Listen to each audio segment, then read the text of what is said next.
সকলোলৈকে অভিনন্দন জনাই ষ্টুডিঅ'ত মই দিগন্ত কুমাৰ নাথ আৰম্ভ কৰিছোঁ যুদ্ধ কথা। আজি যুদ্ধ কথা ক'ব এগৰাকী বিশিষ্ট অতিথি লেফটেনেণ্ট জেনেৰেল প্ৰণৱ কুমাৰ ভৰালী ডাঙৰীয়াই। আমি তেখেতৰ সৈতে কথা পাতিবৰ বাবে আজি তেখেতক আমন্ত্ৰণ কৰি আনিছোঁ। যোৱা 6 মে'ৰ পুৱতি নিশাৰ পৰা যুদ্ধৰ এই পৰিস্থিতি আৰম্ভ হৈছে। দুয়োখন দেশৰ মাজত যুদ্ধৰ পৰিস্থিতি আৰম্ভ হোৱাৰ মাজতে মাৰ্কিন যুক্তৰাষ্ট্ৰৰ হস্তক্ষেপ আহি পৰিছে। ডনাল্ড ট্ৰাম্পে টুইট কৰিছে, তাৰ পাছত যুদ্ধবিৰতিৰ কথা আহিছে। ভাৰতে মাৰ্কিন যুক্তৰাষ্ট্ৰৰ এই আহ্বানক সঁহাৰি দিয়া নাই, সেও মনা নাই। এনেধৰণৰ পৰিস্থিতিৰ সৃষ্টি হৈছে। কালিৰ দিনটোত ভাৰতৰ মাননীয় প্ৰধানমন্ত্ৰীয়ে দেশবাসীক উদ্দেশ্যি বক্তব্য ৰাখিছে আৰু এই বক্তব্যৰ মাজত পাকিস্তানক সকিয়নি দিয়া হৈছে। এটা গুৰুত্বপূৰ্ণ বিষয়, এটা স্পৰ্শকাতৰ কথা। এই কথাসমূহ পাতিবৰ বাবে আজি আপোনালোকৰ মাজলৈ আদৰিছোঁ প্ৰণৱ কুমাৰ ভৰালী ডাঙৰীয়া। তেখেত লেফটেনেণ্ট জেনেৰেল আৰু দীৰ্ঘ সময় সামৰিক বাহিনীৰ পদবীত কাৰ্যনিৰ্বাহ কৰি যথেষ্ট অভিজ্ঞতা সঞ্চয় কৰা ব্যক্তি। তেখেতৰ মুখেৰে আমি আজি যুদ্ধ কথা পাতিম। মই আলোচনাৰ বাবে আদৰিছোঁ ভৰালী ডাঙৰীয়া। নমস্কাৰ। হয় ডাঙৰীয়াক মই প্ৰথমেই আজি এই যুদ্ধখনৰ বিষয়ে জানিব বিচাৰিছোঁ, কাৰণ দীৰ্ঘ সময় যোৱা কেইটামান দিনত বিশ্ব সম্প্ৰদায়ৰ চকু নিবদ্ধ হৈ আছে এই যুদ্ধৰ পৰিস্থিতিত। ভাৰত পাকিস্তানৰ মাজৰ এই সম্পৰ্কৰ পৰিস্থিতিত পাকিস্তানত আমাৰ বহু সন্ত্ৰাসবাদী ঘাটিয়ে আমাৰ আক্ৰমণে নিঃশেষ কৰিছে, সেই বাতৰি ওলাইছে। আৰু পাকিস্তানৰ ফালৰ পৰা ড্ৰোন আক্ৰমণকে ধৰি বিভিন্ন ধৰণৰ ঘটনা ভাৰতৰ মাটিত সংঘটিত কৰিবৰ কাৰণে চেষ্টা কৰা হৈছে। কিছু পৰিমাণে সফলো হৈছে যদিও বিফলতাও বহুখিনি আছে। এই সন্দৰ্ভত আপুনি যদি কিছু কথা আমাৰ দৰ্শকক অৱগত কৰে। চাওক, প্ৰায় 1980 দশকৰ পৰাই ভাৰতবৰ্ষ সন্ত্ৰাসবাদৰ বলি হ'ব লগা হৈছে। যোৱা প্ৰায় 35 বছৰে বিভিন্ন ধৰণৰ সন্ত্ৰাসবাদী কাৰ্যকলাপ ভাৰতত হৈছে আৰু জনসাধাৰণতে ভুক্তভোগী হৈছে। তাৰ পৰা যোৱা 22 এপ্ৰিলত যিটো ঘটনা হ'ল পেহেলগামত, য'ত আমাৰ পৰ্যটকসকলক একলগ কৰি সন্ত্ৰাসবাদীসকলে তেওঁলোকৰ প্ৰথমতে ধৰ্ম নিৰ্ধাৰণ কৰিলে আৰু ধৰ্ম নিৰ্ধাৰণ কৰাৰ পিছত যিসকল পুৰুষ আছিলে তেওঁলোকে সেই পুৰুষখিনিক তেওঁলোকৰ নিজৰ পত্নীৰ সন্মুখতে, নিজৰ ল'ৰা ছোৱালীৰ সন্মুখতে গুলীয়াই হত্যা কৰিলে। এইটো নিৰ্মম হত্যা। তাৰ লগতে যেতিয়া কান্দি কান্দি তেওঁলোকৰ পত্নীসকলে ক'লে যে অকল তেওঁকে কিয় মাৰিলে, মোকো মাৰক, তেতিয়া কি উত্তৰ দিলে? ক'লে নহয়, তোমাক নামাৰোঁ। তেতিয়া সুধিলে মোক কিয় নামাৰে? তেতিয়া ক'লে সেইটো মোদী খুদাকে যোৱা। তাৰমানে এইটো এটা একদম পৰিকল্পিত সন্ত্ৰাসবাদী ঘটনা। মোদী খুদাকে যোৱা, কিন্তু মোদীয়ে লগে লগে তাৰ উত্তৰ নিদিলে, লগে লগে ৰিয়েক্ট কৰা নাই। তাৰ পৰা পূৰা 15 দিন ল'লে। 7 তাৰিখে ইয়াৰ প্ৰত্যুত্তৰ দিলে। 7 তাৰিখে কি কৰিলে? তেতিয়ালৈকে ইতিমধ্যে পাকিস্তান সেনাবাহিনীয়ে গম পালে যে এতিয়া কিবা এটা হ'ব, কাৰণ আগতে বালাকোটত হৈছে, তাৰ আগতে উৰিত হৈছে। গতিকে তেওঁলোকে জানে কিবা এটা নহয় কিবা এটা হ'ব। গতিকে একদম হাই এলাৰ্ট। আৰু হাই এলাৰ্ট মানে কি? তেওঁলোকে য'ত য'ত আছিলে নিজৰ ঘৰ এৰি, নিজৰ কোৱাৰ্টাৰ এৰি, নিজৰ কেণ্টনমেণ্ট এৰি আহি পেলাই য'ত য'ত পজিশ্যন ল'ব লগা আছে তাত আহি পেলাই পজিশ্যন ল'লে। পজিশ্যন লৈ পেলাই ৰেডি যে ভাৰতবৰ্ষৰ পৰা কিবা ধৰণৰ আক্ৰমণ আহিলে তেওঁলোকে লগে লগে তাৰ উত্তৰ দিব। কিন্তু হ'ল কি, 7 তাৰিখে ৰাতি একেলগে 9 ঠাইত একেবাৰে উত্তৰৰ যিটো লক্ষ্য আছিলে সেইটো আছিলে মুজাফৰাবাদ। আৰু মুজাফৰাবাদ জিঅ'গ্ৰাফিকেলি ক'ত আছে? যে শ্ৰীনগৰৰ উত্তৰ পশ্চিমে। আৰু আটাইতকৈ দক্ষিণৰ যিটো লক্ষ্য আছিলে সেইটো ক'ত? বাহাৱলপুৰ। বাহাৱলপুৰ ক'ত? আমাৰ ৰাজস্থানৰ বিকানেৰৰ পশ্চিমত। তাৰমানে ভাবকচোন, প্ৰায় 900 কিলোমিটাৰতকৈও বেছি উত্তৰৰ পৰা দক্ষিণ এই সমস্ত ভাৰত পাকিস্তান সীমা, এই সীমাৰ বিপৰীতে থকা 9টা ঘাটিত একেলগে প্ৰহাৰ কৰিলে। আৰু সেই অপাৰেশ্যনটোৰ নাম দিলে কি? অপাৰেশ্যন সিন্দুৰ। কেনেকুৱা এটা স্পৰ্শকাতৰ নাম চাওকচোন। কি কাৰণে? যে সেই সন্ত্ৰাসবাদীসকলে 22 এপ্ৰিল তাৰিখে আমাৰ হিন্দু ধৰ্মীয় পৰ্যটকসকলক বাছি বাছি গুলি মাৰিছিলে তেওঁলোকৰ পত্নীৰ সন্মুখত মানে কি কৰিলে তেওঁলোকৰ মূৰৰ সেন্দুৰ মুচি দিলে আৰু তাৰ উত্তৰ আমাৰ প্ৰধানমন্ত্ৰী নৰেন্দ্ৰ মোদী ডাঙৰীয়া কেনেকৈ দিলে যে একেলগে নৰ্থ হাইট আক্ৰমণ কৰি আৰু আক্ৰমণ কৰিছে লক্ষ্য ক'ত কোনো এটা সামৰিক ঘাটি নহয় কোনো এটা অসামৰিক চিভিলিয়ান য'ত থাকে গাঁও বা তেনেকুৱা অঞ্চল নহয় মাত্ৰ কেৱল য'ত য'ত সন্ত্ৰাসবাদী ঘাটি আছিলে অকল সেই সন্ত্ৰাসবাদী ঘাটিকেইটাত একদম নিখুঁত প্ৰহাৰ প্ৰিচিছন এটেক এনেকুৱাকৈ এটেক কৰিছে যে যিটো বিল্ডিং যিটো ঘৰত য'ত এটেক কৰিব লগা আছে অকল তাতহে আক্ৰমণ হৈছে আৰু তাতহে ক্ষতি হৈছে ওচৰে পাজৰে কাৰো একো ক্ষতি হোৱা নাই এনেকুৱা সুন্দৰকৈ তেওঁলোকক এই তাৰ উত্তৰ দিলে যে মোদীক সোধাগে যোৱা আৰু মোদীয়ে দিলে উত্তৰ সেই প্ৰশ্নটোৰ উত্তৰ দিলে পাকিস্তান যোনে ৰখি আছিলে যে একদম হাই এলাৰ্টত ভাৰতৰ পৰা কিবা আহিলে মানেকে তেওঁলোকক মাৰিব তেওঁলোকে গমেই নাপালে কিনো হ'ল তাৰ গম পোৱাৰ আমাৰ একো পিনৰ একো ক্ষতি নহ'ল তেওঁলোকৰ নৰ্থ হাইট আঘাত তাৰপিছত যেতিয়া তেওঁলোকে হাৰ পাই তাৰ উত্তৰ দিব চেষ্টা কৰিলে তেওঁলোকে কৰিলে কি তেওঁলোকে কেৱল আমাৰ লাইন অফ কণ্ট্ৰল আৰু ইণ্টাৰনেশ্যনেল বৰ্ডাৰ সাধাৰণতে ইণ্টাৰনেশ্যনেল বৰ্ডাৰটো তেওঁলোকে টাচ নকৰে কাৰণ তাত আন্তঃৰাষ্ট্ৰীয় বহুত ধৰণৰ নিয়ম নীতি আৰু লিগেল মেটাৰ্ছ আছে কিন্তু এইবাৰ আকৌ আৰু একৰছেও তেওঁলোকে ফায়াৰিং আৰম্ভ কৰিলে তেওঁলোকে ফায়াৰিঙো আৰম্ভ কৰিলে আৰু কিছু পৰিমাণ আৰ্টিলেৰীৰো ফায়াৰ কৰিলে তাৰ প্ৰত্যুত্তৰত ভাৰতীয় সেনাই তেওঁলোকক ইমান ভীষণ প্ৰচণ্ড আক্ৰমণ কৰিলে যে আচলতে তাতো ক্ষতি কাৰ হ'লগৈ শেষত গৈ পাকিস্তানৰে ক্ষতি হ'ল তাৰপিছত পাকিস্তানে চেষ্টা কৰিলে যে ড্ৰোনেৰে আকাশমাৰ্গেৰে আক্ৰমণ কৰিব আৰু ড্ৰোনত তেওঁলোকে এমুনেশ্যন দি সেই ড্ৰোনবিলাক আমাৰ কিছুমান বিশেষকৈ যিবোৰ এয়াৰফিল্ড আছে সীমাৱৰ্তী অঞ্চলত পাকিস্তান সীমাৱৰ্তী অঞ্চলত সেই এয়াৰফিল্ডবিলাকক আক্ৰমণ কৰিবলৈ পঠালে আৰু লগতে তেওঁলোকে যিবিলাক ওচৰত তেওঁলোকৰ মিজাইল ছাইটছ আছিলে তাৰ পৰা মিজাইলেৰো আক্ৰমণ কৰিব চেষ্টা কৰিলে কিন্তু ভাৰতীয় সেনা সম্পূৰ্ণৰূপে সজাগ হৈ আছিলে প্ৰত্যেকখন ড্ৰোন হাৱাতে ধ্বংস কৰা গ'ল আৰু যিমানবিলাক মিজাইল আহিছিলে প্ৰত্যেকটো মিজাইল হাৱাতেই ধ্বংস কৰা গ'ল তেওঁলোকৰ এটাও মিজাইল এইফালে আহি নপৰিলে আৰু ড্ৰোনবিলাকো হাৱাতেই ধ্বংস হ'ল তাৰ প্ৰত্যুত্তৰত ভাৰতে কি কৰিলে ভাৰতেও এই পিনৰ পৰা মিজাইল এটেক কৰিলে আৰু মিজাইল এটেক কৰি পেলাই কি কৰিলে যিমানবোৰ তেওঁলোকৰ এয়াৰফিল্ড আছে আৰু বিশেষকৈ সামৰিক এয়াৰফিল্ড প্ৰত্যেকখন সামৰিক এয়াৰফিল্ডতেই এটেক কৰিলে আৰু তেতিয়া ইতিমধ্যে দুদিন যুদ্ধ পাৰ হ'ল আৰু বিশেষকৈ 10 তাৰিখে ৰাতি এনেকুৱা এটা এটেক কৰিলে যিটোত তেওঁলোকৰ বিশেষকৈ নুৰ খান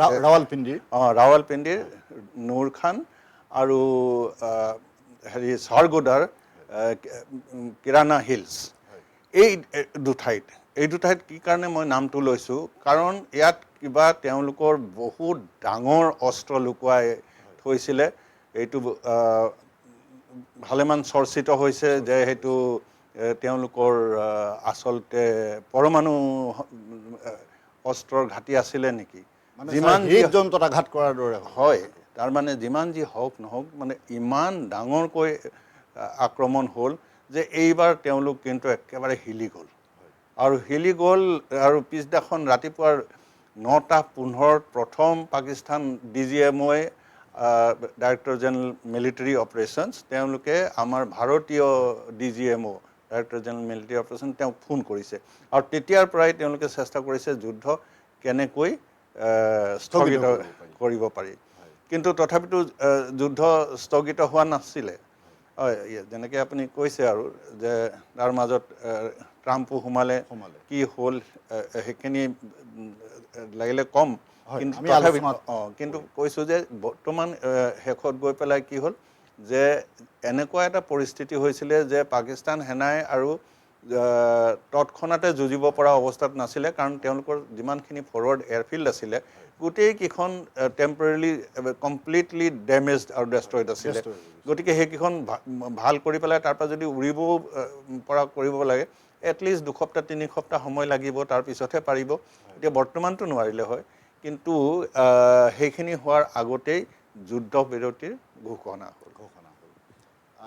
এই প্ৰক্ৰিয়াৰে দুয়ো দেশৰ মাজৰ যুদ্ধ এনেধৰণে আছে। মই আপোনাক পুনৰবাৰ সুধিব খুজিছোঁ যে এই যুদ্ধবিৰতি ভাৰতে মানিছেনে? আপুনি কি ভাবে? নহয়, চাওক, প্ৰথম কথা হৈছে যুদ্ধবিৰতি ভাৰতে ৰিকুৱেষ্ট কৰা নাই। যুদ্ধবিৰতিৰ ঘোষণাৰ পাছতো পাকিস্তানে আক্ৰমণ অব্যাহত ৰাখিছে। নহয়, একটো পাকিস্তানে আক্ৰমণ কৰিছে, আপুনি একদম ঠিক কৈছে। আৰু দ্বিতীয়তে এইটো ভাৰতৰ ফালৰ পৰা অহা গুহাৰি নহয়, এইটো ৰিকুৱেষ্ট কৰিছে পাকিস্তানৰ ফালৰ পৰা। আৰু তাকো ভাৰতে তেওঁলোকৰ লগত কথা নাপাতো বুলি কৈ দিছে। তেওঁলোকে কৈছে যে টেৰৰ আৰু টক্স এই দুইটা বস্তু একেলগে নাযায়, গতিকে কোনো কথা কোৱাৰ হেৰি নাই। যেতিয়া তেওঁলোকে শেষত গৈ মানি ল'লে যে ঠিক আছে যুদ্ধবিৰতি হ'ব, কিন্তু ভাৰতৰ চৰ্তত হ'ব, তেতিয়াহে ভাৰতে এইটো মানি লৈছে যে ঠিক আছে যুদ্ধবিৰতি আমি কৰিম, কিন্তু অপাৰেশ্যন সিন্দুৰ এইটো সমাপ্ত নহয়। অপাৰেশ্যন সিন্দুৰটোক কেৱল স্থগিত ৰখা হৈছে।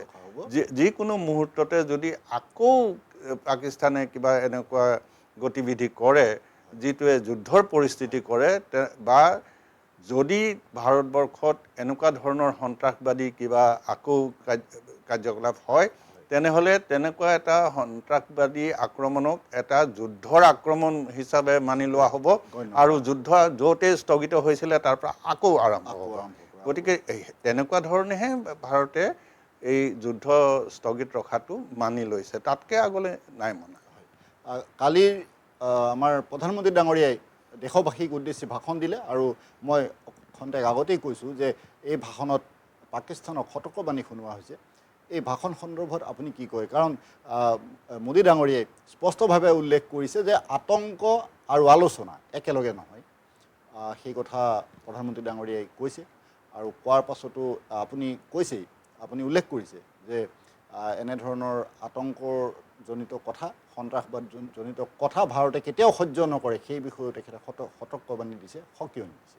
আমি ভাৰতবাসী হিচাপে সঁচাকৈয়ে আজি খুব ভাগ্যৱান, আৰু লগতে বহুত গৌৰৱ অনুভৱ কৰিব লাগে যে আমাৰ দেশখনৰ প্ৰধানমন্ত্ৰী এজন এনেকুৱা ব্যক্তি যে তেওঁ কালি যি আগতেও বেলেগ সকলো ক্ষেত্ৰতে তেওঁৰ ব্যক্তিত্ব সদায় দেখুৱাইছে, কিন্তু কালি যি ভাষণত তেওঁৰ ব্যক্তিত্ব দেখুৱালে যে একেবাৰে উচ্চ স্বৰেৰে, একেবাৰে নিক্ষিপ্ত শব্দৰে, একেবাৰে স্পষ্টভাৱে এইটো ব্যক্ত কৰিলে যে প্ৰথম কথা হ'ল যুদ্ধ স্থগিত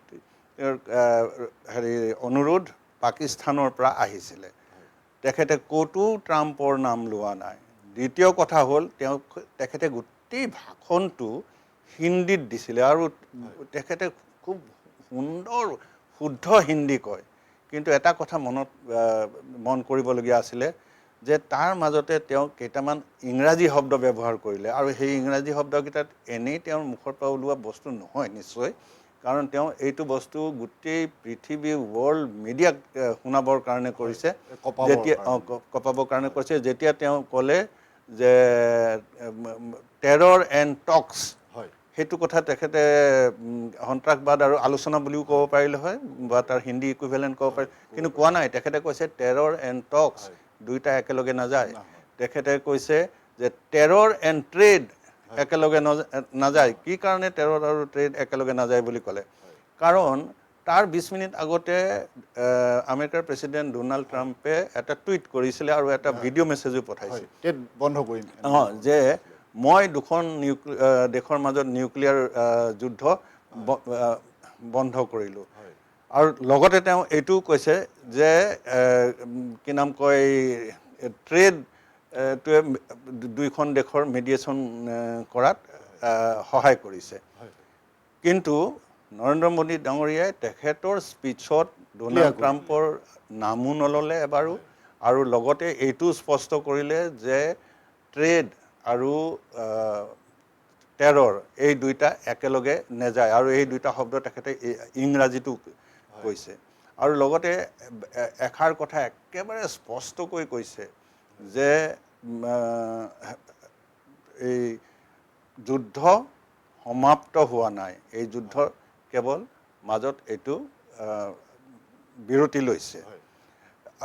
ইয়াৰ লগতে তেখেতে স্পষ্ট কৰি দিছে যে ইয়াৰ পিছৰ পৰা যিকোনো এটা সন্ত্ৰাসবাদী ঘটনা যদি আকৌ পাকিস্তানে কৰে তেনেহ'লে সেইটোক এটা যুদ্ধৰ সমান বুলি ধৰা হ'ব আৰু তাৰ প্ৰত্যুত্তৰ যি দিয়া হ'ব যেনেকৈ যুদ্ধত দিয়া হয় ঠিক তেনেকৈ দিব। লগতে তেখেতে এইষাৰো ক'লে যে অকল সন্ত্ৰাসবাদীকেই নামাৰো, সন্ত্ৰাসবাদী আৰু সন্ত্ৰাসবাদীৰ আকা মানে কি, তেওঁলোকক যি ওপৰৱালা যোনে তেওঁক ছাপোৰ্ট কৰি আছে, যোনে তেওঁক আশীৰ্বাদ দি পেলাই সেই সন্ত্ৰাসবাদীক পালি ৰাখিছে, প্ৰতিপাল কৰি আছে, তেওঁলোকৰ ওপৰতো একশ্যন ল'ব। আৰু এই সন্ত্ৰাসবাদী কোনে প্ৰতিপাল কৰি আছে? পাকিস্তান আৰ্মিয়ে, ISIয়ে। আৰু গতিকে যি কথা মুখেৰে কোৱা নাই তাৰ অৰ্থটো তাতকৈও বহুত বেছি ডাঙৰকৈ ওলাইছে, বহুত স্পষ্টকৈ ওলাইছে যে সন্ত্ৰাসবাদী যদি কিবা কাম কৰে তেনেহ'লে অকল সন্ত্ৰাসবাদীয়ে নহয়, পাকিস্তান সেনা আৰু ISI চবৰ ওপৰতে সমানে একশ্যন লোৱা যাব।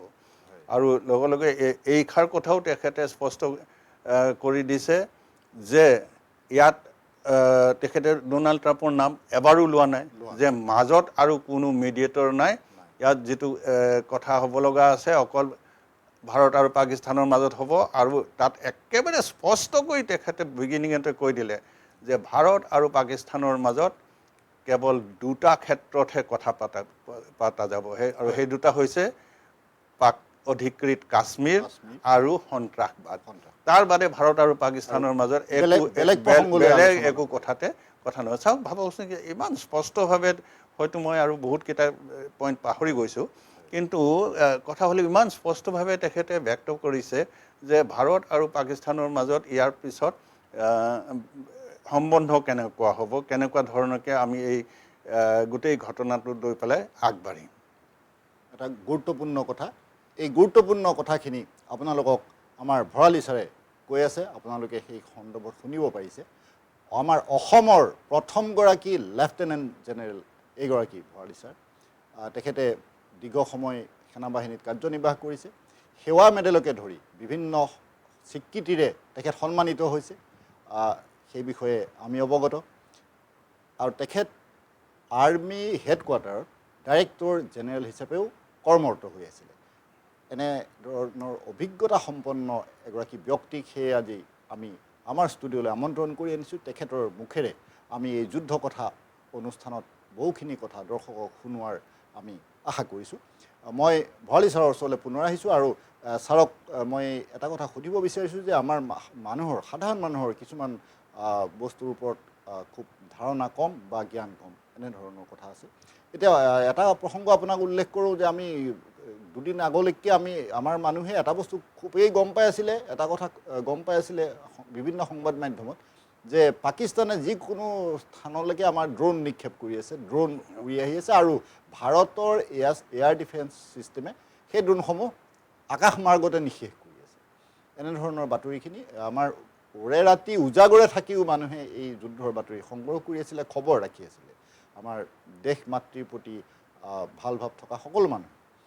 আপোনাক এইখিনিতে আমাৰ দৰ্শকৰ জ্ঞাতাৰ্থে জনাবলৈ আহ্বান কৰিছোঁ, আচলতে এই ড্ৰোন, এই ব্যৱস্থাটো বা ড্ৰোন কি, বস্তুটো কি? হয়, এই চাওক, এই যে শব্দটো এটা ড্ৰোন, এই ড্ৰোন শব্দটোৰ অৰিজিন এইটো এটা প্ৰাচীন জাৰ্মান ভাষাৰ এটা শব্দ। এই ড্ৰোন শব্দটোৰ অৰ্থ হৈছে মৌমাখি। মৌমাখি যেতিয়া উৰে নহয় তেতিয়া এটা শব্দ, এটা পাখিৰে এটা শব্দ ভূ কৰি এটা শব্দ কৰে, আৰু ড্ৰোন তেনেকৈ ভুকৈ শব্দ এটা কৰি পেলাই উৰে সেইকাৰণে সেই বিমানখনৰ নাম ড্ৰোন হ'ল কিন্তু ড্ৰোন বুলি ক'লে মানে কি সেই বিমানখনৰ যি বৈশিষ্ট্য সেই বৈশিষ্ট্যটো ভালকৈ দেখা পোৱা নাযায় ড্ৰোনৰ আচলতে যি সামৰিক বাহিনীৰ যি নাম ব্যৱহাৰ কৰা হয় বেছিভাগ ক্ষেত্ৰতে তাত দুটা নাম ব্যৱহাৰ কৰা হয় এটাক কয় UAV সেইটো হৈছে আনআৰ্মড এৰিয়েল ভেহিকেল নাইবা RPV remotely piloted vehicle unarmed aerial vehicle মানে আনমেণ্ড এৰিয়েল ভেহিকেল মানে এইটো যে এইখনত কোনো মানুহ বহি চলোৱা বিমান নহয় মানুহ নবহাকেই চলাই থকা এখন বিমান বা ৰিম'টলি পাইলটেড ভেহিকেল তাৰমানে এইখনত পাইলটে ৰিম'টৰে সৈতে এইখন চলায় এতিয়া এই ড্ৰোনখন কিমান সৰু হ'ব পাৰে কিমান ডাঙৰ হ'ব পাৰে বা কেনেকুৱা ধৰণৰ ডিজাইনৰ হ'ব পাৰে একেবাৰে সৰু সৰু যিবোৰ মিনিয়েচাৰ ড্ৰোন আছে ন সেইবিলাকে মাত্ৰ আধা কেজি 1 কেজি 1.5 কেজি মাত্ৰ সিমানখিনি ৱেইটহে উঠাব পাৰে কিন্তু যিবোৰ ডাঙৰ ডাঙৰ ড্ৰোন আছে ন ভাৰততে ডাঙৰ ড্ৰোন আছে এখন ঘাতক বুলি আমাৰ ড্ৰোন আছে যিখন DRDOই বনাইছে defence research and development organisation সেই ঘাতকখনৰ 1.5 টন 1500 কিলো উঠাব পাৰে আৰু BAE চিষ্টেমছ বুলি কোম্পানী এটা আছে তেওঁলোকে এখন ড্ৰোন এতিয়া পৃথিৱীৰ আটাইতকৈ ডাঙৰ ড্ৰোনখন নিৰ্মাণ কৰিবলৈ চেষ্টা কৰিছে তাৰ 8000 কেজিলৈকে উঠাব পাৰে আৰু ইয়াৰ মাজত বিভিন্ন ৱেইট কেটাগৰীত কিমান কিমান ৱেইট উঠাব পাৰে তেনেকুৱা ধৰণৰ ড্ৰোন আছে এতিয়া এই কথা হ'ল এই ড্ৰোনবিলাক মানে ডিজাইন কেনেকুৱা বা কেনেকৈ উৰে কিছুমান ড্ৰোন আছে যিবিলাক হেলিকপ্টাৰৰ নিচিনাকৈ ওপৰত পাংখা লগোৱা আছে এনেকৈ পাংখাত ঘূৰে আৰু তেনেকুৱাকৈ উৰে আৰু কিছুমান ড্ৰোন আছে যিবিলাকৰ ছাইডত এৰোপ্লেনৰ নিচিনাকৈ পাখি লগোৱা আছে আৰু সেই যেনেকৈ এৰোপ্লেনখনে হাৱাত লিফ্ট পাই পেলাই চলে ঠিক তেনেকুৱাকৈ উৰিব পাৰে গতিকে বিভিন্ন আকৃতি হ'ব পাৰে বিভিন্ন আকৃতিৰ আছে হেলিকপ্টাৰৰ নিচিনাও ড্ৰোন আছে আৰু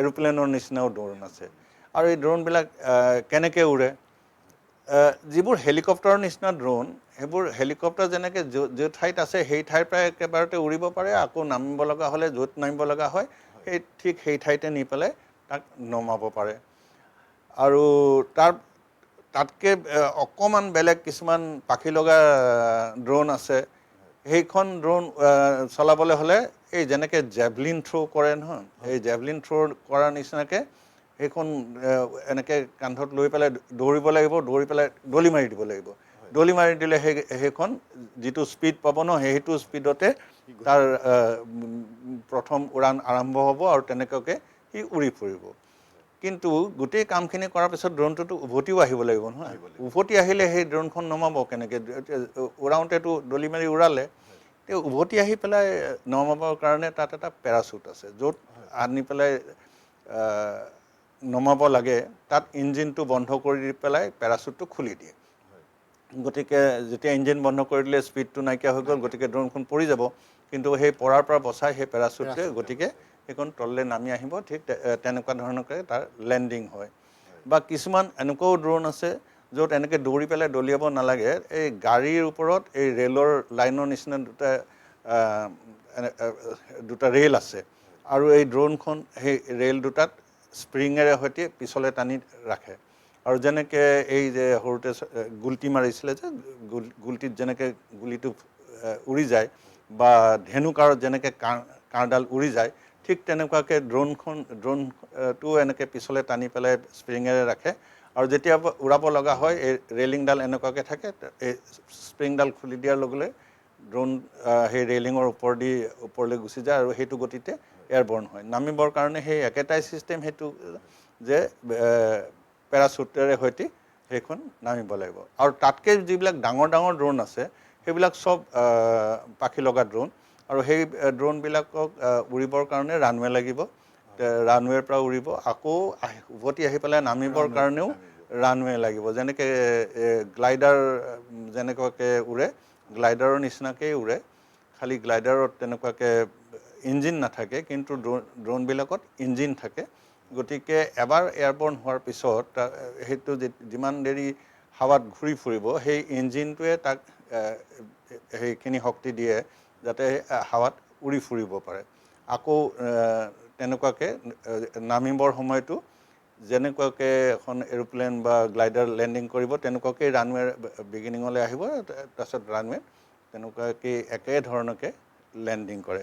গতিকে এইটো টেকনিকেলি এই ড্ৰোনবিলাক কেনেকুৱাকৈ, এতিয়া এই ড্ৰোনবিলাক ব্যৱহাৰ কেনেকৈ হয় যুদ্ধত ব্যৱহাৰ কৰিবৰ কাৰণে এই ড্ৰোনবিলাকক ইয়াতো তাত কিছুমান কেমেৰা বা তেনেকুৱা ধৰণৰ ছিষ্টেম যদি মাউণ্ট কৰে, তেতিয়া য'ত পঠাব লগা হয় তাত গ'লে মানে সেই জেগাখিনি ওপৰৰ পৰা নিৰীক্ষণ কৰিব পাৰিব ড্ৰোনে, আৰু তেতিয়া তাৰ ফটো লাইভ ফটো পঠাব পাৰিব।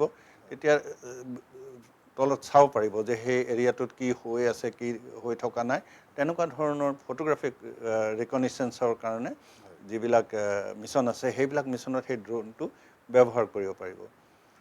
এইটো হ'ল মানে আক্ৰমণৰ কাৰণে, মানে ডাইৰেক্ট আক্ৰমণৰ কাৰণে নহয়, ৱেপন হিচাপে। কিন্তু যদি ৱেপন হিচাপে ব্যৱহাৰ কৰিব লগা হয়, সৰু ড্ৰোন হওক ডাঙৰ ড্ৰোন হওক, সৰু ড্ৰোন হ'লে তাত কমকৈ এক্সপ্ল'চিভ যাব, ডাঙৰ ড্ৰোন হ'লে বেছিকৈ এক্সপ্ল'চিভ যাব, আৰু গৈ পেলাই দুই ধৰণে আক্ৰমণ কৰিব পাৰে। ইয়াতো সেই ড্ৰোনখন এনেকুৱা যে সি এক্সপ্ল'চিভ, ড্ৰোনৰ দামটো কমটো, কম দামী বস্তু, সেইটো ড্ৰোনখন ধ্বংস হ'লেও বেছি কথা নাই। গতিকে সেই এক্সপ্ল'চিভখিনি নি পেলাই য'টো টাৰ্গেট, যদি গোটেই ড্ৰোনখনেই নি পেলাই টাৰ্গেটটোত এনেকুৱাকৈ পেলাই দিয়ে নহয়, গতিকে টাৰ্গেট ধ্বংস হ'ব সেইটো।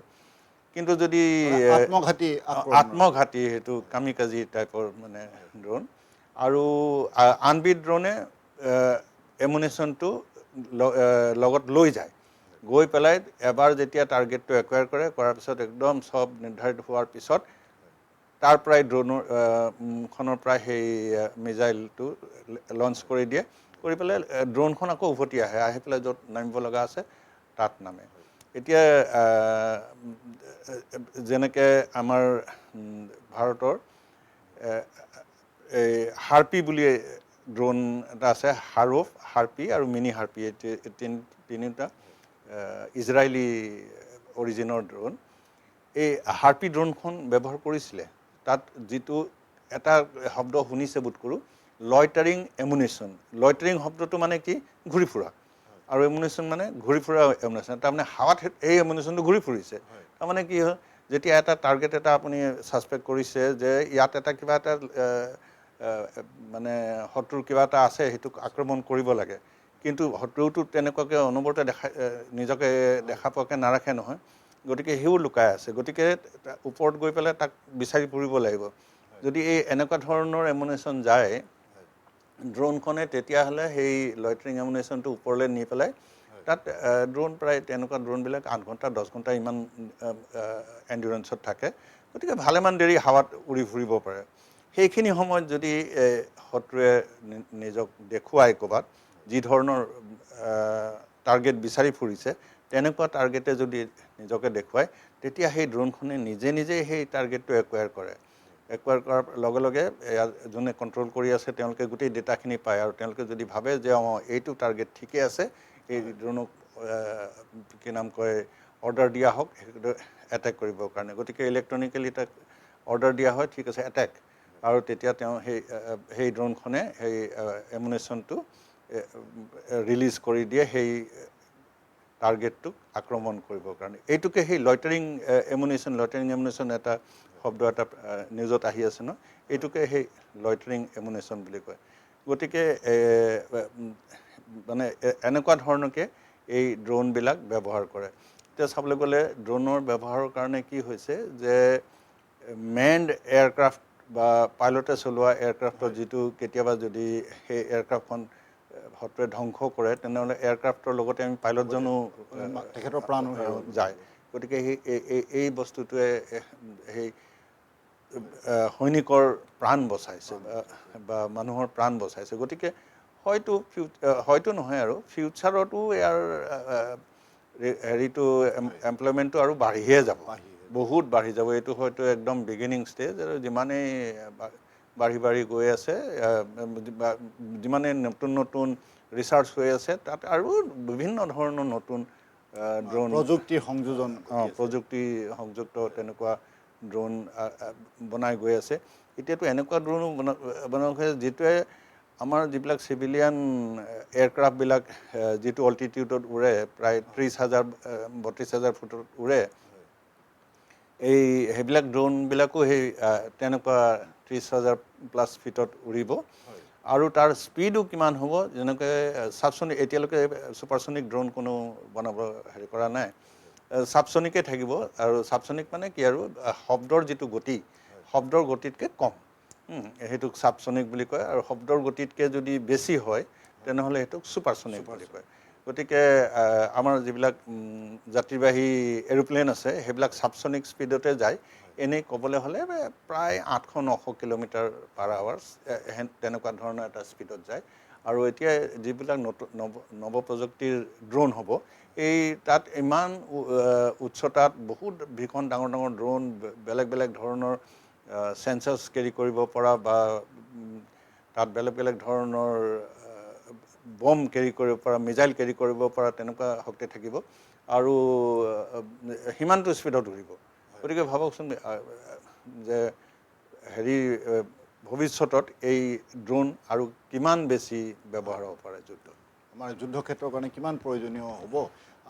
এইখিনিতে আপোনাক মই আৰু এটা কথা সুধিব বিচাৰোঁ, কাৰণ এয়াৰ ডিফেন্সৰ শেহতীয়াভাৱে আমাৰ পাকিস্তানৰ পৰা আমাৰ দেশত বহু আক্ৰমণ কৰা হ'ল, ড্ৰোনৰ জৰিয়তে কৰা বুলি গোটেইখিনি সংবাদ আমি লাভ কৰিলোঁ। আৰু গোটেইখিনি আক্ৰমণ আমাৰ আকাশ মাৰ্গতে আমাৰ ভাৰতীয় সেনাই নিৰ্মূল কৰিবলৈ সক্ষম হ'ল। ইয়াতো একেখিনি কাৰণ জড়িত আছিলে, এনেধৰণেইতো আক্ৰমণ কৰিছিলে। তাত কিবা বেলেগ ধৰণৰ নহয়। চাওক, যেতিয়া আকাশমাৰ্গৰ পৰা কিবা এটা আক্ৰমণ হয়, তেতিয়াহ'লে তাৰ প্ৰতিৰক্ষাৰ কাৰণে যিবোৰ ব্যৱস্থা আছে তাকে এয়াৰ ডিফেন্স ছিষ্টেম বুলি কয়। গতিকে এই এয়াৰ ডিফেন্স ছিষ্টেমৰ এতিয়া প্ৰথম কথা হ'ল স্থল সেনা, বায়ু সেনা, নৌ সেনা, তিনিওটা সেনাৰ ওচৰতে এই এয়াৰ ডিফেন্স ছিষ্টেম তিনিওটা সেনাৰ ওচৰতে আছে। আৰু কিন্তু তিনিওটাই বেলেগ বেলেগ ধৰণকে ব্যৱহাৰ কৰে। আৰু সেইকাৰণে তেওঁলোকৰ হাতত থকা কিছুমান এয়াৰ ডিফেন্স ছিষ্টেম হয়তো একে হ'ব পাৰে, কিন্তু বেছিভাগখিনিয়ে বেলেগ। এতিয়া এয়াৰ ডিফেন্স ছিষ্টেম, যিবিলাক traditional air defence system second world ৱাৰৰ দিনৰ পৰাই আছে, সেইবিলাক হৈছে গানছ। আৰু সেই গানছবিলাক নৰ্মেল আৰ্টিলেৰী গানৰ নিচিনা, খালি বেৰেলটো যেনিবা একেবাৰে ওপৰলৈ কৰিব পাৰি। আৰু তাৰ এমুনেশ্যনটো এনেকুৱা যিহেতু আকাশত গৈ পেলাই প্ৰক্সিমিটি ফিউজ বুলি কয়, যেতিয়া এৰোপ্লেনৰ ওচৰত আহে তেনেহ'লে সেইটো লগে লগে বাৰ্ষ্ট হৈ যায়। আৰু যদি একেবাৰে মিছ কৰিছে তেনেহ'লে একেবাৰে শেষত গৈ পেলাই যেতিয়া আৰু ওপৰলৈ আৰু যাব নোৱাৰে, তাত গৈ নিজে নিজে বাৰ্ষ্ট হৈ যায়। সেইটোক কয় এয়াৰ ডিফেন্সৰ গানৰ এমুনেশ্যন। আৰু ভাৰতবৰ্ষত আমাৰ এতিয়াও সেই বহুত পুৰণি, কিন্তু সেইবিলাক আপগ্ৰেডেড হৈছে এতিয়া। গান L-70 বুলি এটা গান আছে, সেইটো 70 মিলিমিটাৰ শকত চেল ব্যৱহাৰ কৰে। আৰু আনটো হৈছে ZU-23, এইটো 23 মিলিমিটাৰ গান ব্যৱহাৰ কৰে, এইটো তাতকৈ অলপ সৰু। কিন্তু এইবিলাক গানৰ ৰেঞ্জ সীমিত, প্ৰায় 3.5 কিলোমিটাৰমান ৰেঞ্জ হয়। আৰু মানে গুলিহে, তাতকৈ বেছি আৰু দূৰলৈ যাব নোৱাৰে। তাতকৈ বেছি দূৰলৈ মাৰিবৰ কাৰণে তেনেহ'লে মিছাইল ব্যৱহাৰ কৰিব পাৰিব। এই মিছাইলবিলাকো যিবিলাক গ্ৰাউণ্ডৰ পৰা এয়াৰলৈ মাৰে সেইবিলাকক ছাৰ্ফেচ টু এয়াৰ মিছাইল বুলি কয়, SAM, SAM। গতিকে যিবিলাক এই ছাৰ্ফেচ টু এয়াৰ মিছাইল আছে, তাত যিবিলাক একদম সৰু সৰু আমাৰ যুদ্ধৰ দল আছে, তেওঁলোকেও যাতে কান্ধত লৈ যাব পাৰে তেনেকুৱা ধৰণৰ মিছাইলো আছে। সেইবিলাক কয় শ্ব'ল্ডাৰ ফায়াৰ্ড মিছাইল বুলি কয়। এই শ্ব'ল্ডাৰ ফায়াৰ্ড মিছাইল আছে, তাত বিশেষকৈ ইগলা বুলি মিছাইল আছে। তাৰপিছতে পিছৰা বুলি এটা মিছাইল আছে এইগিলা পিছৰা আদি মিছাইল এইবিলাক য'তে ত'তে লৈ যাব পাৰি পাহাৰৰ ওপৰতে হওক বা জংঘলত ক'ৰবাত লুকাই আছে তাতে হওক য'তে ত'তে নি পেলাই ডিপ্লয় কৰিব পাৰি আৰু তাৰ পৰা ব্যৱহাৰো কৰিব পাৰি কাৰণ এইটো ব্যৱহাৰ কৰিবৰ কাৰণে বিশেষ একো হেৰি নালাগে বস্তুটো যে টাৰ্গেটটো যিজনে ফায়াৰ কৰিব তেওঁ নিজে চকুৰে চাই পেলাই একুৱায়াৰ কৰিব লাগিব তাৰপিছতে সৰু এটা কণ্ট্ৰল ছিষ্টেম আছে সেইটোত গোটেই ফিডবেক যাব গৈ পেলাই তাৰপিছত যেতিয়া সেইটো ছিষ্টেমে ক'ব ফায়াৰ তেতিয়া তেওঁ ট্ৰিগাৰটো টিপি দিলে আৰু লগে লগে সেইটো মিছাইলটো ফায়াৰ হৈ গ'ল তেনেকুৱা ধৰণৰ ব্যৱহাৰ হয় মই ভৰালী ছাৰক ধন্যবাদ জনাইছোঁ আমি কথা পাতিম আমি মিছাইলৰ কথাও আমি পাতিম আমি এয়াৰ ছিষ্টেম কথাও পাতিম এয়াৰ ডিফেন্স ছিষ্টেমৰ কথাও পাতিম আমি যুদ্ধ কথাত আৰু বহুখিনি কথা পাতিব লগা আছে এতিয়া লৈছোঁ কিছু সময়ৰ বাবে বাণিজ্যিক বিৰতি स्कैमर्स की विकेट टपकाने की कोशिशें जारी क्या होगी समाप्त बल्लेबाजों की पारी हेलो मैडम बिजली विभाग से बोल रहा हूँ इस लिंक पे पैसे भरे वरना बिजली कट जाएगी बिजली कट जाएगी बिजली कट जाएगी बोल टेंशन का माहौल बल्लेबाज जाल में फंसते हुए काट दो हैं? वैसे भी आज कैंडल लाइट डिनर का प्लान है कैंडल लाइट आंटी भर दो ना प्लीज मुंह तोड़ जवाब कमाल की साझेदारी ने कर दिया स्कैमिंग टीम को परास्त be alert be scam safe শৰীৰৰ যিকোনো অসুবিধাৰ সন্মুখীন হৈছে নেকি আপুনি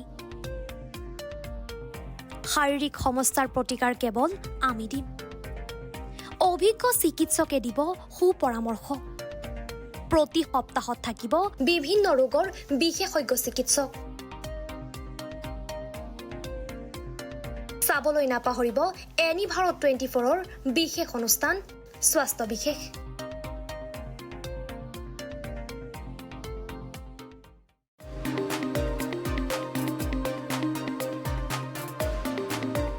আপোনাৰ ঘৰখন আৰু অফিচটো চালে চকুৰ আগুৰি সজাওক আজি আহক সকলো ধৰণৰ অত্যাধুনিক ফাৰ্নিচাৰৰ বাবে সিটি ফাৰ্নিচাৰ 6 মাইল গুৱাহাটী আমাৰ ঠিকনা 6 মাইল পাঞ্জাবাৰী ৰোড পুৰবিটাৰীৰ সন্মুখত গুৱাহাটী আমাৰ যোগাযোগ নম্বৰ 9435013969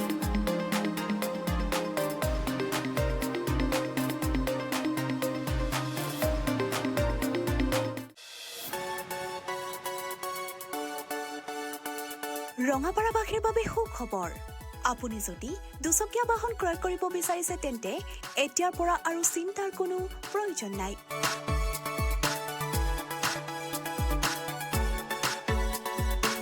আপুনিও আহিব পাৰে DBP associate Bajaj two wheeler ডিলাৰলৈ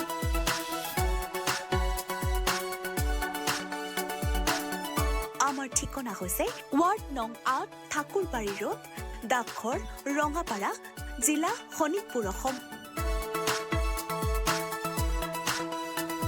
আমাৰ যোগাযোগ নম্বৰ হৈছে 9435707133 আৰু 9707967285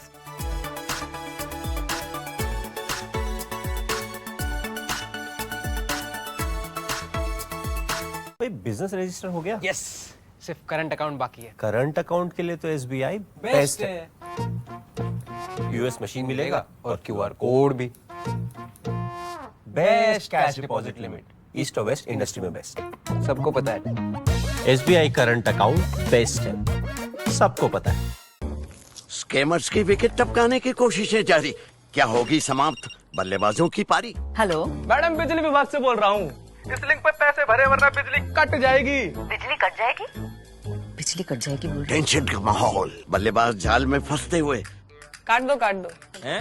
वैसे भी आज कैंडल लाइट डिनर का प्लान है कैंडल लाइट आंटी भर दो ना प्लीज मुंह तोड़ जवाब कमाल की साझेदारी ने कर दिया स्कैमिंग टीम को परास्त be alert be scam safe শৰীৰৰ যিকোনো অসুবিধাৰ সন্মুখীন হৈছে নেকি আপুনি শাৰীৰিক সমস্যাৰ প্ৰতিকাৰ কেৱল আমি দিম অভিজ্ঞ চিকিৎসকে দিব সুপৰামৰ্শ প্ৰতি সপ্তাহত থাকিব বিভিন্ন ৰোগৰ বিশেষজ্ঞ চিকিৎসক চাবলৈ নাপাহৰিব এনি ভাৰত 24ৰ বিশেষ অনুষ্ঠান স্বাস্থ্য বিশেষ।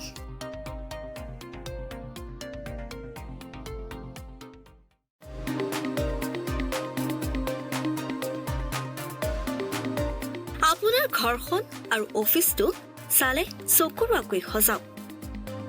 আজি আহক সকলো ধৰণৰ অত্যাধুনিক ফাৰ্নিচাৰৰ বাবে চিটি ফাৰ্নিচাৰ 6 মাইল গুৱাহাটী। আমাৰ ঠিকনা 6 মাইল পাঞ্জাবাৰী ৰোড পুৰবিটাৰীৰ সন্মুখত গুৱাহাটী।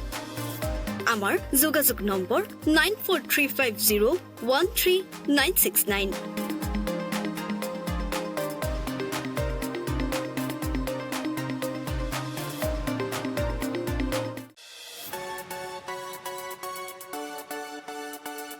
ৰঙাপাৰাবাসীৰ বাবে সুখবৰ। আপুনি যদি দুচকীয়া বাহন ক্ৰয় কৰিব বিচাৰিছে তেন্তে এতিয়াৰ পৰা আৰু চিন্তাৰ কোনো প্ৰয়োজন নাই।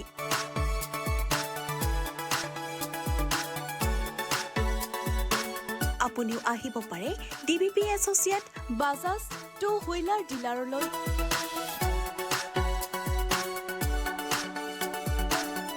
আমাৰ ঠিকনা হৈছে ৱাৰ্ড নং ৮ ঠাকুৰবাৰী ৰোড, ডাকঘৰ ৰঙাপাৰা, জিলা শোণিতপুৰ, অসম।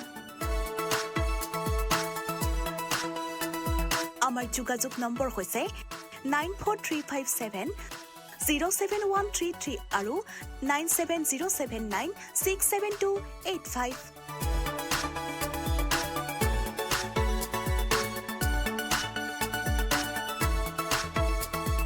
भाई बिजनेस रजिस्टर हो गया? यस, सिर्फ करंट अकाउंट बाकी है। करंट अकाउंट के लिए तो SBI बेस्ट है। यूएस मशीन मिलेगा और QR कोड भी। Best cash deposit limit east और वेस्ट इंडस्ट्री में बेस्ट। सबको पता है। SBI करंट अकाउंट बेस्ट है, सबको पता है। स्कैमर्स की विकेट टपकाने की कोशिशें जारी, क्या होगी समाप्त बल्लेबाजों की पारी? हेलो, मैडम बिजली विभाग से बोल रहा हूँ, इस लिंक पे पैसे भरे वरना बिजली कट जाएगी। बिजली कट जाएगी? बिजली कट जाएगी बोल रही। टेंशन का माहौल, बल्लेबाज जाल में फंसते हुए। काट दो वैसे भी आज कैंडल लाइट डिनर का प्लान है। कैंडल लाइट आंटी भर दो ना प्लीज। मुंह तोड़ जवाब, कमाल की साझेदारी ने कर दिया स्कैमिंग टीम को परास्त। Be alert, be scam safe. বিৰতিৰ পাছত আমি পুনৰ যুদ্ধ কথাৰ মাজলৈ উভতি আহিছোঁ। আমি কথা পাতি আছোঁ প্ৰণৱ কুমাৰ ভৰালী ছাৰৰ সৈতে। ছাৰৰ লগত আমি যুদ্ধ কথা পাতি আছোঁ। মই ছাৰক এইখিনিতে আৰু এটা কথা সুধিব বিচাৰিছোঁ। আমি অকণমান আধাখনীয়া হৈ থাকিলে এই কথাটো যে আমাৰ যিটো এয়াৰ ডিফেন্স ছিষ্টেম, এই ছিষ্টেমে শেহতীয়াভাৱে আমাৰ পাকিস্তানে আমাৰ ওপৰত কৰা আক্ৰমণত সকলোবোৰ ড্ৰোন ধ্বংস কৰিছিলে, সেই বাতৰি আমি পাওঁ। ছাৰে এই বিষয়ে যদি অকণমান আমাৰ দৰ্শকক বুজাই দিয়ে। মই ইতিমধ্যে যিবিলাক short range air defence system তাৰ বিষয়ে কৈছোঁ। এইবিলাক সাধাৰণতে মেক্সিমাম প্ৰায় ৮-১০ কিলোমিটাৰ ৰেঞ্জলৈকে শ্বৰ্ট ৰেঞ্জ বুলি কোৱা হয়। তাতকৈ বেছি দূৰত যদি আকাশমাৰ্গত থকা যিকোনো বিমান বা মিছাইল বা তেনেকুৱা বস্তু ধ্বংস কৰিব লগা হয়, তেনেহ'লে যিটো এয়াৰ ডিফেন্স ছিষ্টেম ব্যৱহাৰ কৰা হয় সেইটোক প্ৰায় ১০০ কিলোমিটাৰমান ৰেঞ্জলৈকে এইটোক মিডিয়াম ৰেঞ্জ বুলি কয়। এই মিডিয়াম ৰেঞ্জ মানে ১০০ কিলোমিটাৰ মানে কি, ১০০ কিলোমিটাৰ দূৰত থকা তেনেকুৱা এটা টাৰ্গেটো ধ্বংস কৰিব পাৰিব। মিডিয়াম ৰেঞ্জ যিমানবিলাক এনেকুৱা ধৰণৰ এয়াৰ ডিফেন্স ছিষ্টেম আছে সেইবিলাক গোটেইবিলাক মিছাইল বেছড। আৰু এই মিছাইল বেছটো ছাৰফেচ টু এয়াৰ মিছাইলো হ'ব পাৰে আৰু নাইবা এয়াৰ টু এয়াৰ মিছাইলো হ'ব পাৰে। ছাৰফেচ টু এয়াৰ মিছাইল হ'লে মানে কি তাৰ যিবিলাক মিছাইলবোৰ আছে আৰু তাৰ লগৰ যিমান যি ছিষ্টেম আছে গোটেইখিনি গ্ৰাউণ্ডতে থাকিব। যেতিয়া শত্ৰুৰ বিমান বা মিছাইল সেইফালৰ পৰা লঞ্চ হৈছে তেতিয়াহ'লে সেইটো ডিটেক্ট কৰি পেলাই তাক ট্ৰেক কৰিব। যেতিয়া লক অন হ'ব, লক অন হোৱাৰ পিছত তাক সেই হেৰিটোক টাৰ্গেটটোক আক্ৰমণ কৰিব। কিন্তু সেই একেটা বস্তু এৰোপ্লেনৰ পৰাও যুঁজাৰু বিমানৰ পৰাও কৰিব পাৰি। আৰু তেতিয়াহ'লে সেইটোক এয়াৰ টু এয়াৰ মিছাইল বুলি ক'ব। এইটো ছাৰ্ফেচ টু এয়াৰ মিছাইল আছিলে আৰু সেইটো হ'ব air to air missile. Air to air মিছাইলেও ঠিক তেনেকুৱা ধৰণকে টাৰ্গেটটোক এয়াৰতে ধ্বংস কৰিব। কিন্তু তাত দুবিধ আছে।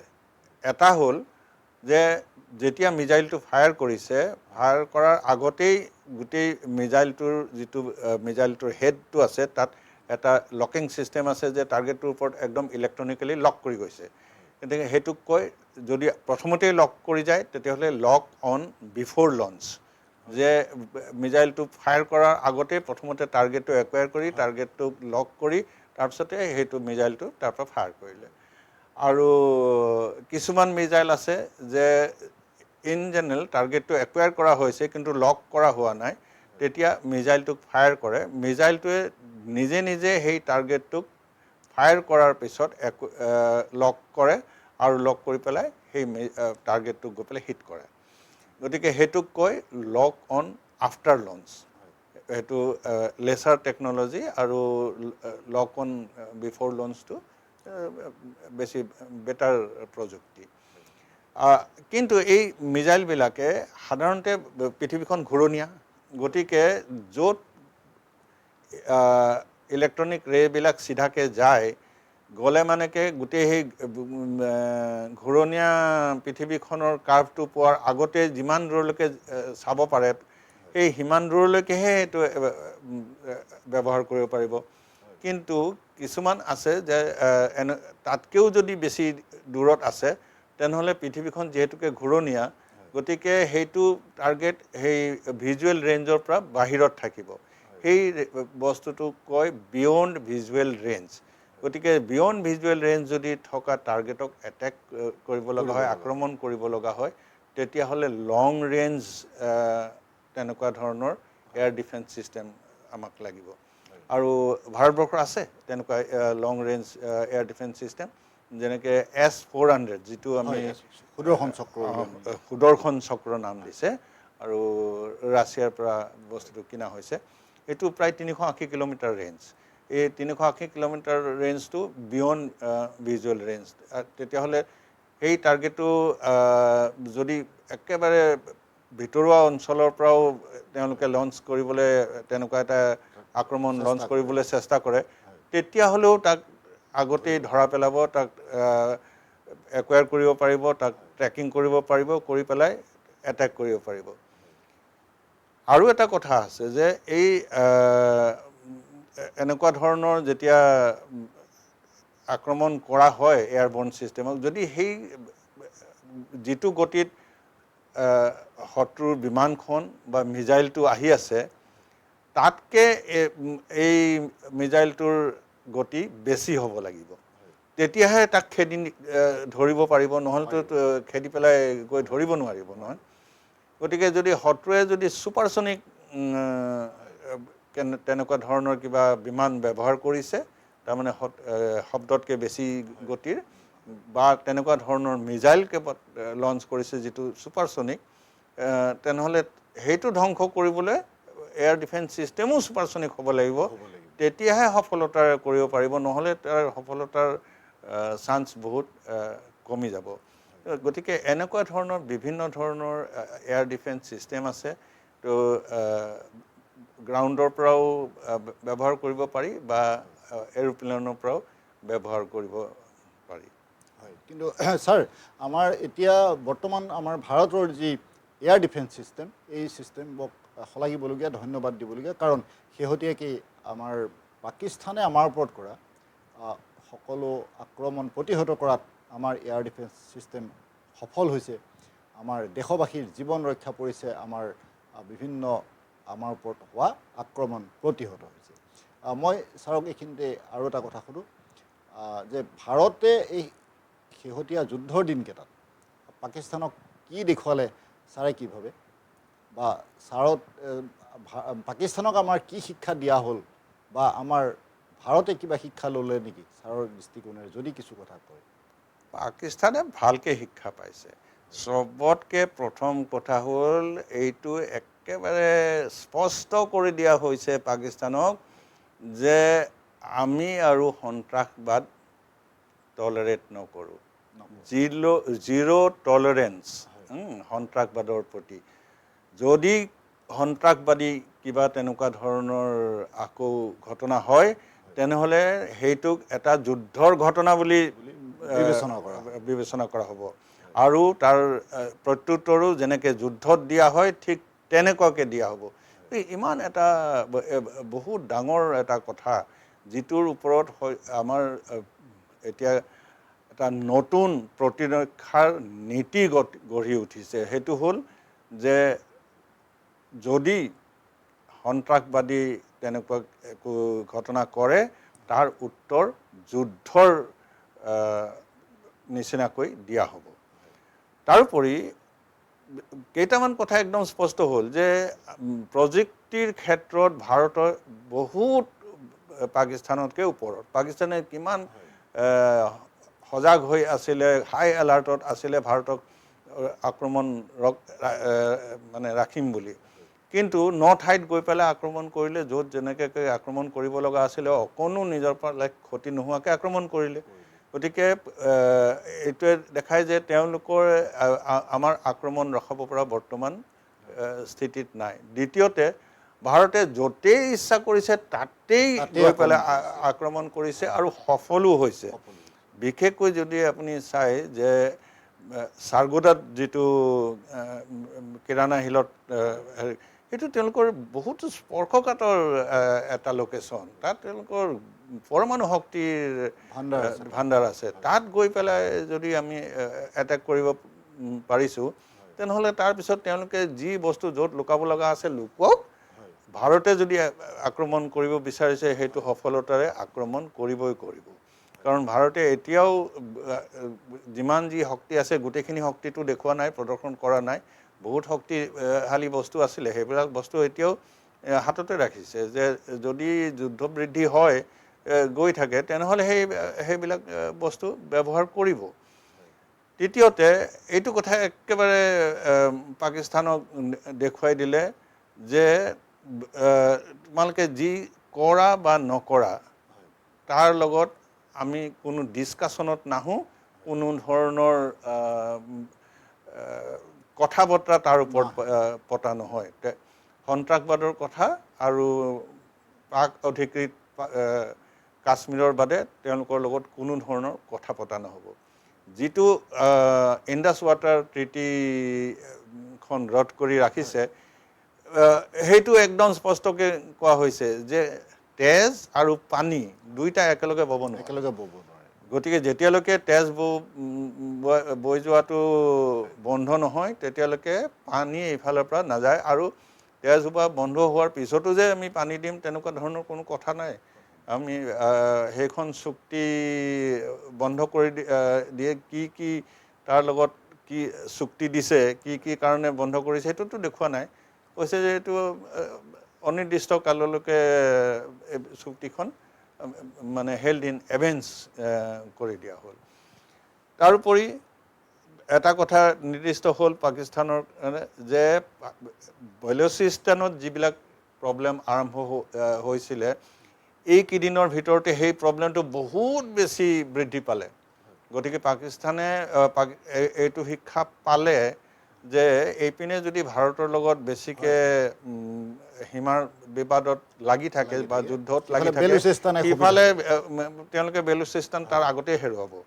তেওঁলোকে পাক অধিকৃত কাশ্মীৰ এইফালে কেতিয়া হেৰুৱায় কিন্তু সিফালে বেলুচিস্তান আগতে হেৰুৱাব। আৰু যদি বেলুচিস্তান হেৰুৱায় তেনেহ'লে লগে লগে সিন্ধু হেৰুৱাব আৰু হয়তো খাইবাৰ পাখতুনিয়াও হেৰুৱাব। গতিকে ক'ত কি হ'ব তাৰ বিগিনিংটোহে তেওঁলোকে জানে, এণ্ডিংটো কেনেকৈ হ'ব সেইটো তেওঁলোকে খালি এতিয়া হেৰিহে কৰিব পাৰে, চিন্তাই কৰিব পাৰে যে এনেকুৱা ধৰণৰ কিবা হ'ব পাৰে বুলি। এইটো কথাও একেবাৰে নিৰ্ধাৰিত হ'ল যে ভাৰতে এতিয়ালৈকে কোনো কথাতেই বেলেগ কোনো দেশৰ কথা শুনা নাই, কাৰো ওচৰলৈ দৌৰি যোৱা নাই। পাকিস্তানে আমেৰিকাৰ ওচৰলৈ দৌৰিছে, চীনৰ ওচৰলৈ দৌৰিছে। লগতে এইটো কথাও ওলাই পৰিলে যে চীনে যি হওক নহওক পাকিস্তানক সহায় কৰিবই, কাৰণ চীনে অপেনলি পাকিস্তানক ছাপোৰ্ট কৰিছে সহায় কৰিম বুলিও ঘোষণা কৰিছে আৰু টাৰ্কি নিচিনা এখন দেশ য'ত ভূমিকম্প হওঁতে আমাৰ প্ৰধানমন্ত্ৰীয়ে চবতকৈ প্ৰথমতে পৃথিৱীৰ প্ৰথম যিটো তেওঁলোকক মেডিকেল এইড গৈছে সেইখন ভাৰতৰ পৰা এখন এৰোপ্লেন মেডিকেল এইড লৈ পেলাই তেওঁলোকৰ তালৈ গৈছিলে ভূমিকম্পৰ পিছত আৰু তেওঁলোকে আনি পেলাই এই ড্ৰোন যিবিলাক পাকিস্তানে ব্যৱহাৰ কৰি আছে আধা চাইনিজ আৰু আধা টাৰ্কিছ গতিকে এই টাৰ্কিৰ ভাৰতৰ প্ৰতি কিমান মৰম আছে বা কি গুডউইল আছে সেইটো একেবাৰে সম্পূৰ্ণকৈ ধৰা পৰিছে গতিকে মুখাবোৰ খোল খাইছে ভাৰতীয় পৰ্যটক যাতে টাৰ্কিলৈ নাযায় এতিয়া লাহে লাহে আৰম্ভ হৈছে ছ'চিয়েল মিডিয়াত আৰু তেওঁলোকে গম পাব যে পাকিস্তানক সহায় কৰিবলৈ গৈ পেলাই তেওঁলোকে নিজৰ ভৰিতে কিমান ডাঙৰ অৰ্থনৈতিক এটা কুঠাৰ এখন মাৰিলে এইবিলাকেই সাধাৰণতে যিবিলাক লেচনছ পাইছে গোৱালপাৰা সৈনিক স্কুলৰ এগৰাকী ছাত্ৰ আছিলে আমাৰ ভৰালী ছাৰ তেখেতৰ গ্ৰেজুৱেশ্যন কমপ্লিট কৰিছিলে নেশ্যনেল ডিফেন্স একাডেমীৰ পৰা আৰু আৰ্মি হেডকোৱাৰ্টাৰ এভিয়েশ্যন বিভাগৰ ডাইৰেক্টৰ জেনেৰেল হিচাপে তেখেতে কাৰ্যনিৰ্বাহ কৰিছিলে সেইগৰাকী ব্যক্তি যথেষ্ট অভিজ্ঞতা সম্পন্ন ব্যক্তি আৰু তেখেতৰ দৃষ্টিকোণেৰে এইখিনি তথ্য আপোনালোকৰ ওচৰত ব্যাখ্যা আগবঢ়াইছে আমি এটা গুৰুত্বপূৰ্ণ বিষয়ত কথা পাতি আছোঁ যুদ্ধ কথা মই ছাৰৰ ওচৰলৈ আকৌ আহিছোঁ ছাৰক মই এই কথাটো সুধিব বিচাৰিছোঁ যে দেশৰ বিভিন্ন স্থানত সতৰ্কবাণী জাৰি কৰা হৈছে সমগ্ৰ দেশতেই সতৰ্কবাণী জাৰি কৰা হৈছে উত্তৰ পূৰ্বাঞ্চলতো জাৰি কৰা হৈছে আৰু আমাৰ উত্তৰ পূৰ্বাঞ্চলৰ কাষতে আছে বাংলাদেশ গতিকে এই ঘটনাৰ লগত বাংলাদেশৰ সম্পৰ্কৰ কথাও আছে কাৰণ বাংলাদেশতো অস্থিৰ অৱস্থা বৰ্তি আছে সেই কথা আপুনিও জানে এনে ক্ষেত্ৰত আমাৰ উত্তৰ পূৰ্বাঞ্চল বা আমাৰ অসম আমি কেনেধৰণে সতৰ্ক হোৱা উচিত আপুনি কি ভাবে ছাৰ আপুনি দুটা কথা ক'লে আচলতে যে প্ৰথমটো সতৰ্কতা বাণী যে আমাৰ উত্তৰ পূৰ্বাঞ্চলটো আমি সতৰ্ক হ'ব লাগে নে নালাগে আৰু দ্বিতীয়টো হ'ল যে বাংলাদেশ লগত কিবা এটা ঘটনা ঘটিব পাৰে নেকি মই প্ৰথমখিনিও অকণমান ক'ব বিচাৰিছোঁ যে চাওক যেতিয়া যুদ্ধৰ স্থিতি হয় ন তেতিয়া সাধাৰণতে শত্ৰু দেশে বহু ধৰণৰ উৰা বাতৰি উলিয়াবলৈ চেষ্টা কৰে বহুত ধৰণৰ অপপ্ৰচাৰ উলিয়াবলৈ চেষ্টা কৰে উৰা বাতৰি যিকোনো বাতৰি উলিয়াব যে ভাৰতৰ ইমানখন বিমান ধ্বংস হৈ গ'ল বা কি নাম কয় ভাৰতে ইমান চেষ্টা কৰিও আমুকটো কাম কৰিব নোৱাৰিলে অ'ত হাৰিলে ত'ত হাৰিলে তেনেকুৱা ধৰণৰ পৰা আৰম্ভ কৰি আৰু বহুত বিভিন্ন ধৰণৰ অপপ্ৰচাৰ আৰম্ভ হ'ব পাৰে গতিকে জনসাধাৰণে য'তেই নাথাকক লাগিলে উত্তৰ পূৰ্বাঞ্চলত থাকক মধ্য ভাৰতত থাকক বা দক্ষিণ ভাৰতত থাকক এইটো নহয় যে যুদ্ধখন পশ্চিম ভাৰতত হৈছে গতিকে অকল সেইখিনি মানুহে কিবা এটা কৰিব লাগে এই গোটেইখিনি মানুহ গোটেই সম্পূৰ্ণ 140 কোটি ভাৰতীয় তাৰ বাদে সতৰ্ক হ'ব লাগিব যাতে এনেকুৱা ধৰণৰ উৰা বাতৰি অপপ্ৰচাৰৰ বলি কোনো নহয় আৰু দ্বিতীয়তে এই পাকিস্তান এখন একদম নৈতিকতাবিহীন দেশ তেওঁলোকে কেতিয়াও কোনো ধৰণৰ কাম বৈধ অবৈধ একো ধৰণৰ কথা তেওঁলোকে যিটো কৰিব বিচাৰিছে যিমানে অবৈধ হ'লেও কৰিব যিমানে বিনা নৈতিকতাৰ হ'লেও সেইটো কাম কৰিহে এৰিব পাকিস্তানৰ তেজতে তেনেকুৱা আছে গতিকে তেওঁলোকে বা ভাৰতবৰ্ষত ৰাষ্ট্ৰবিৰোধী কিমানবোৰ মানুহ পুহি থৈছে কিমানবোৰ সমূহ পুহি থৈছে পইচা দি পুহি থৈছে আৰু কেনেকুৱা বিভিন্ন ধৰণৰ